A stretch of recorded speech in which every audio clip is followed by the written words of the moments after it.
Good morning, Monarchs. Happy Friday. Today we're going to read Mr. Seahorse by Carle. So I'm going to read the words and then I'll show you the pictures.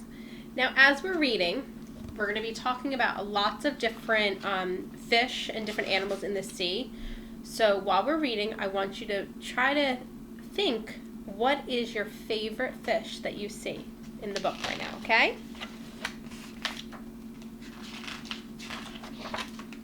Mr. and Mrs. Seahorse drifted gently out through the sea. Mr. Seahorse began to wiggle and twist this way and that. "It's time for me to lay my eggs," she said. "Can I help you?" asked Mr. Seahorse. "Oh, yes, thank you," said Miss Seahorse, and she laid her eggs into a pouch on Mr. Seahorse's belly. "I'll take good care of your eggs, Mr. Seahorse. I promise."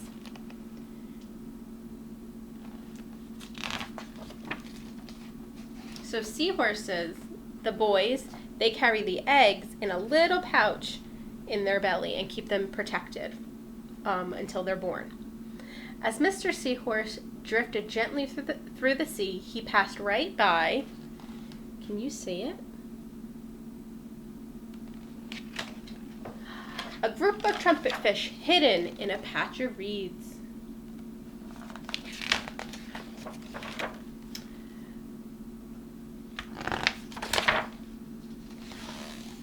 But before long, Mr. Seahorse met another fish. "How are you, Mr. Stickleback?" asked Mr. Seahorse. "Delighted," replied Mr. Stickleback. "I just built a nest, and right away Miss Stickleback laid her eggs into it. Now I am taking good care of them until they hatch. Keep up the good work," said Mr. Seahorse, and swam on his way.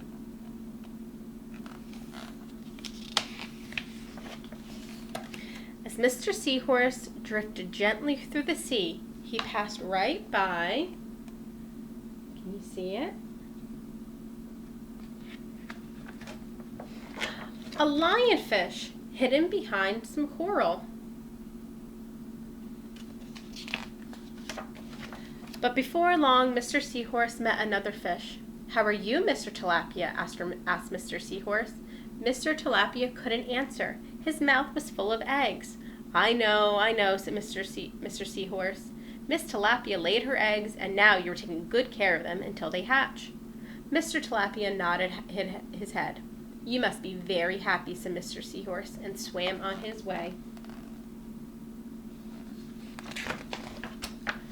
As Mr. Seahorse drifted gently through the sea, he passed right by, can you see it? A pair of leaf fish hidden among the seaweed.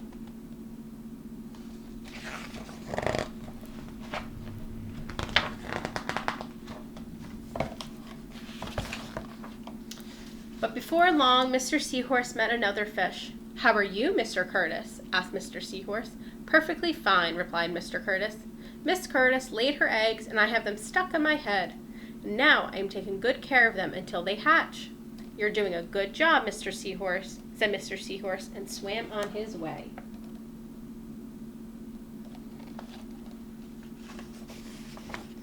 As Mr. Seahorse drifted gently through the sea, he passed right by, do you see something?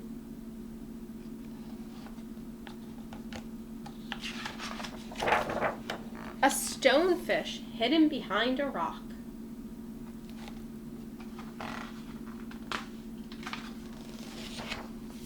But before long, Mr. Seahorse met another fish. "How are you, Mr. Pipe?" asked Mr. Seahorse.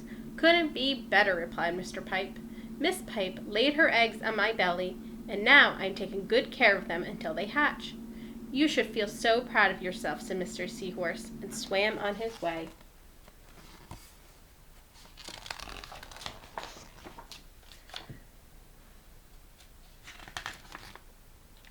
But before long, Mr. Seahorse met another fish.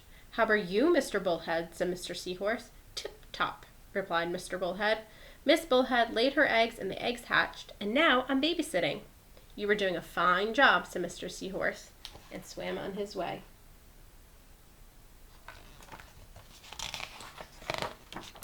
The time had come for the Seahorse babies to be born. Mr. Seahorse wiggled and twisted this way and that.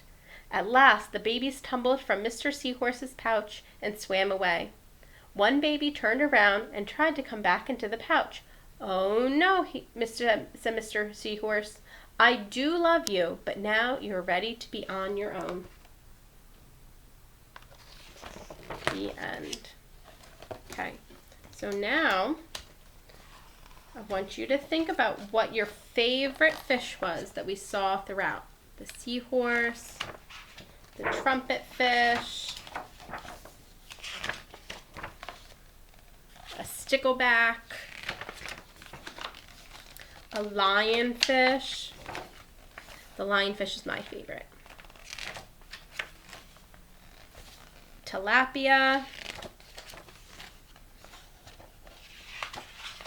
a leaf fish,